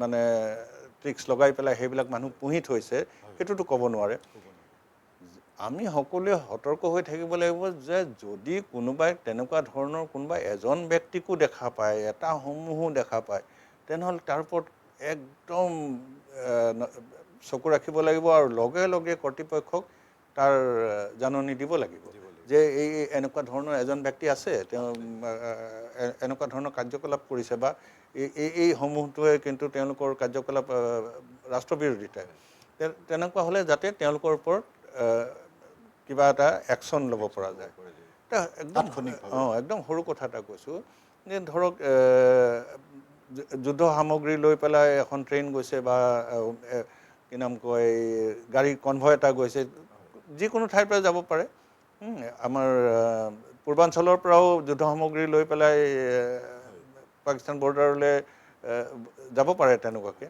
আৰু তাত যদি ট্ৰেইনখন যোৱাৰ আগতে আপুনি কোনোবাই দেখিছে যে কোনোবাই গৈ পেলাই ৰেল লাইনটোকে উঘালি দিব খুজিছে বা ৰেলৱে ক্ৰচিংটোৱে নষ্ট কৰি দিব খুজিছে বা ছিগনেলটোৱে কিবা উল্টা পুল্টা কৰিব খুজিছে তেনেহ'লে লগে লগে তেনেকুৱা মানুহ ধৰা পেলাব লাগিব আৰু সেইটো কাৰণে চবে চকু দি চাই থাকিব লাগিব যদি সতৰ্ক হ'ব লাগিব যদি আৰ্মি কনভয় এখন গৈ আছে আৰু ৰাস্তাত সৰু ব্ৰিজ এখন আছে সেইখন বম দি পেলাই উৰুৱাই দিলে তেনেকুৱা ধৰণৰ কৰিব পাৰে কোনোবাই গছ এডাল কাটি পেলাই ৰাস্তাত পেলাই দিব পাৰে তেনেকুৱা ধৰণৰ যদি গতিবিধি কিবা কিবি এনেকুৱা ৰাষ্ট্ৰবিৰোধী গতিবিধি আছে সেইটো সতৰ্কতাৰে যেতিয়া আমাৰ প্ৰত্যেকজন নাগৰিকে তাৰ সেইটোৰ ওপৰত খবৰ ৰাখিব তেতিয়াহ'লে সেই তেনেকুৱা মানুহে ৰাষ্ট্ৰবিৰোধী কাম কৰিব নোৱাৰিব গতিকে সকলোৱে যাতে দৃঢ়তাৰে সৈতে ৰাষ্ট্ৰৰ লগত থিয় হয় সেইটো এটা খুব জৰুৰী কথা এইটো মানে আপুনি যিহেতুকে সতৰ্কতাৰ কথা কৈছিলে মই এই দুআষাৰ কওঁ লগতে আপুনি বাংলাদেশৰ কথাটো কৈছে চাওক ভাৰত আৰু বাংলাদেশৰ প্ৰায় 4095 কিলোমিটাৰ দীঘল এটা সীমা আৰু সেইটোতো বহুত দীঘল সীমা একেবাৰে ৱেষ্ট বেংগলৰ পৰা লৈ পেলাই যে পশ্চিমবংগ অসম মেঘালয় ত্ৰিপুৰা এই চবৰে সীমা তাত লাগি আছে আৰু এই গোটেই সীমাটোত সাধাৰণতে ফেঞ্চিঙো নাই হেৰি নাই ঠায়ে ঠায়ে ক'ৰবাত ক'ৰবাত ফেঞ্চিং হৈছে কিন্তু এই সীমাটো একদম পোৰাছ মানে কি আৰু ফুটা থকা এই মানুহ ইফালেও যাব পাৰে সিফালেও যাব পাৰে আৰু অতীতত যদি চাই সদায় সেইফালৰ মানুহে এইফালে আহি আছে বিশেষকৈ 69-71 চনৰ পিছৰ পৰা এই সমস্যাটো আৰু অলপ বেছি ডাঙৰ হৈ গৈছে এনেই যেতিয়া 1965 চনত ভাৰত পাকিস্তানৰ যুদ্ধ লাগিছিলে তেতিয়াতো সেইখন পূব পাকিস্তান আছিলে গতিকে আমি জানো যে সেইখন শত্ৰু দেশ 1971 চনতো ভাৰত পাকিস্তানৰ যেতিয়া যুদ্ধ হৈছিলে তেতিয়া বাংলাদেশতো যুদ্ধই লাগিছিলে গতিকে যে এইটো একেবাৰে এটা সক্ৰিয় মানে সীমা গতিকে সেইটো আৰু এক্সট্ৰা চকু দিয়াৰ দৰকাৰ নাই কাৰণ গোটেই যুদ্ধই তাতেই লাগি আছিলে কিন্তু আজিৰ তাৰিখত যেতিয়া এইখন যুদ্ধ লাগিছে সেইখন দেশৰ প্ৰতি চাবলৈ হ'লে এনেইতো সেইটো সীমাত একো হোৱা নাই কিন্তু সেই বুলি আমি একেবাৰে চকুমুদি থাকিলে নহ'ব কাৰণ চাওক 1971 চনত যেতিয়া বাংলাদেশৰ জন্ম হৈছিলে তেতিয়া অকল ভাৰতীয় সেনাই বাংলাদেশখন পূব পাকিস্তানখন সম্পূৰ্ণভাৱে অধিকৃত কৰাৰ কাৰণেহে বাংলাদেশৰ জন্ম হ'ব পাৰিলে তাৰপিছত জন্ম হৈয়ে তেওঁলোকে এখন ধৰ্মনিৰপেক্ষ সেকুলাৰ দেশ হিচাপে নিজকে গঠন কৰিলে তেতিয়ালৈকে ঠিকেই আছিলে তেতিয়া প্ৰায় 20% তাত হিন্দু ধৰ্মী মানুহ আছিলে বাংলাদেশত তাৰপিছত লাহে লাহে কি হ'ল এই গোটেই দেশখন ইছলামিক ষ্টেটৰ ফালে চলিব ধৰিলে 1988 চনত বাংলাদেশ ইছলামিক ষ্টেট হিচাপে নিজকে ঘোষণা কৰিলে গতিকে 88 চনৰ পৰা বাংলাদেশখন এখন ইছলামিক ষ্টেট হ'ল তেতিয়ালৈ তথাপিতো ঘটনা ইমান বেয়া হোৱা নাছিলে যোৱা বছৰ আগষ্ট 2024লৈকে শ্বেখ হাছিনা যেতিয়ালৈকে প্ৰধানমন্ত্ৰী আছিলে তেতিয়ালৈকে তেওঁ এইবিলাক গতিবিধিক ৰাখিব মানে সীমিত কৰি ৰাখিবলৈ বহুত চেষ্টা কৰিছিলে কিন্তু বৰ্তমান তেখেতক খেদি পেলাই যিসকলে পলিটিকেল পাৱাৰ ৰাজনৈতিক পাৱাৰ তেওঁৰ পৰা কাঢ়ি ল'লে আৰু মহম্মদ ইউনুছ তেওঁলোকৰ ৰাজনৈতিক এডভাইজাৰ হ'ল তেতিয়াৰ পৰা তেওঁলোকে দুটা কথা প্ৰথম পাকিস্তানৰ প্ৰতি তেওঁলোক বহুত বেছি ফ্ৰেণ্ডলি হৈ গ'ল চাইনাৰ প্ৰতি তেওঁলোক বহুত বেছি ফ্ৰেণ্ডলি হৈ গ'ল আন নালাগে পাকিস্তানীৰ কাৰণে ভিজাও বহুতখিনি কনচেশ্যন দিছে পাকিস্তান সেনা বাহিনী আৰু বিশেষকৈ ISIৰ লগত তেওঁলোকৰ সম্বন্ধ একদম পোনপটীয়া সম্বন্ধ ISIৰ লগত আৰম্ভ কৰিছে ইফালে চাইনাৰ লগতো ঠিক তেনেকুৱা ধৰণকে যিমান দূৰত চাইনাক ৰাখিব লাগিছিল নাৰাখি পেলাই চাইনাক মাতি মাতি হেৰিৰ ভিতৰত বাংলাদেশৰ ভিতৰত সোমাইছে আমি জানোৱে যে চাইনাই চেষ্টা কৰি আছে ভাৰতক চাৰিওফালৰ পৰা কেনেকৈ কি নাম কয় আগুৰি ধৰিব পাৰে ইফালে পাকিস্তান মালদ্বীপ শ্ৰীলংকা ইফালে আহি পেলাই বাংলাদেশখন এতিয়ালৈকে সিমানকৈ চাইনাৰ কবলত নাছিলে কিন্তু এই কিছুদিনৰ পৰা তেওঁলোকে বহুত চাইনাৰ ওচৰলৈ গৈছে আৰু তাতে কাষ চাপি আহিছে আৰু তাতে ভাৰতৰ উত্তৰ পূব ভাৰত আৰু মেইনলেণ্ড ভাৰতৰ মাজত এটা অকণমানি কৰিডৰ আছে হেৰিত কি নাম কয় শিলিগুৰিৰ ওচৰত যিটোক মানে শিলিগুৰি কৰিডৰ বুলিও কয় চিকেন নেক বুলিও কয় তেনেকুৱা ধৰণৰ বিভিন্ন নাম চিকেন নেক মানে কি এইটো একদম কুকুৰাৰ ডিঙিৰ নিচিনা তাতে যদি টেপা মাৰি ধৰে কুকুৰা মৰিবই এই ঠিক তেনেকুৱা ধৰণে সেই কৰিডৰটো মাত্ৰ 20-22 কিলোমিটাৰ বহল সেইটো আমাৰ কাৰণে ইমান এটা সেনচিটিভ হেৰি এতিয়া গম পোৱা গৈছে যে তাত এটা লালমুনিৰ হাট বুলি জেগা এডোখৰ আছে লালমুনিৰ হাটত হেনো তেওঁলোকে কিবা বিমান বন্দৰ এখন এটা নিৰ্মাণ কৰিব লৈছে যাৰ কন্ট্ৰেক্টটো চাইনাক দিব লৈছে আৰু চাইনাই সেইটো সাব কন্ট্ৰেক্ট পাকিস্তানক দিব হৈছে গতিকে এইবিলাক চাইনা পাকিস্তান সবকে আনি পেলাই তাত ভৰাবলৈ চেষ্টা কৰিছে য'ত যিসকল ভাৰতৰ কাৰণে একেবাৰে দেখা দেখি শত্ৰু দেশ গতিকে দেখা দেখি শত্ৰু দেশ এখন আহি পেলাই যদি তাত তেনেকৈ বহে সেইটো আমাৰ কাৰণে চিন্তাৰ কথাটো হ'বই নহয় গতিকে বাংলাদেশক লৈ পেলাই আজি আমি চিন্তা কৰোঁ বা নকৰোঁ ভৱিষ্যতৰ কাৰণে চিন্তা কৰিব লাগিব এতিয়ালৈকে বাংলাদেশ বৰ্ডাৰত মুখ্য প্ৰব্লেম আমাৰ এইটো আছিলে যে অবৈধভাৱে বাংলাদেশীবিলাকে আহি পেলাই গোটেই ৰাজ্যবিলাকত সোমাই বিভিন্ন ৰাজ্যত ডেমোগ্ৰাফিক ইনভাৰ্জন কৰি পেলাইছে আগতে য'ত হিন্দু মুছলমান এটা বেলেঞ্চ প্ৰপৰ্চনত আছিলে তেতিয়া সেইবিলাক ঠাইত ইছলাম ধৰ্মী মানুহ ইমান বেছি হৈ গ'ল যে গোটেই বস্তুটো সামাজিক সন্তুলন যিটো আছিলে সেই সামাজিক সন্তুলনটোই তাৰ পৰা নাইকিয়া হৈ গৈছে এইটো নহয় যে ইছলাম ধৰ্মী মানুহবিলাক বেয়া বা কিবা নহয় কিন্তু কথা হ'ল এনেকৈ অবৈধভাৱে মানুহবিলাক বিদেশী নাগৰিক আহি পেলাই যেতিয়া আমাৰ দেশত বহি পেলাই সামাজিক সন্তুলনটো ভাঙি দিয়ে সেইটো কিন্তু ভয় লগা কথা আৰু সেইটো প্ৰতি আমি সজাগ হ'বই লাগিব আগতে কি আছিলে কেৱল সেই গৰু চুৰ কৰি স্মাগলিং কৰি পেলাই এফালৰ পৰা সিফালে নিয়ে লাহে লাহে তাত আৰু কেতিয়াবা ড্ৰাগছ কিন্তু লাহে লাহে সেইফালেদি ড্ৰাগছ অহাটো বহুত বৃদ্ধি হৈছে লাহে লাহে সেইফালেদি এই যিবিলাক আৰ্মছ স্মাগলিং হয় আৰ্মছ স্মাগলিং কৰাটো বহুত বৃদ্ধি হৈছে গতিকে এইবিলাকে কি দৰ্শায় এইটো দৰ্শায় যে তাত থকা চৰকাৰে তেওঁলোকৰ পৃষ্ঠপোষকতাতহে এই কামটো হ'ব পাৰিছে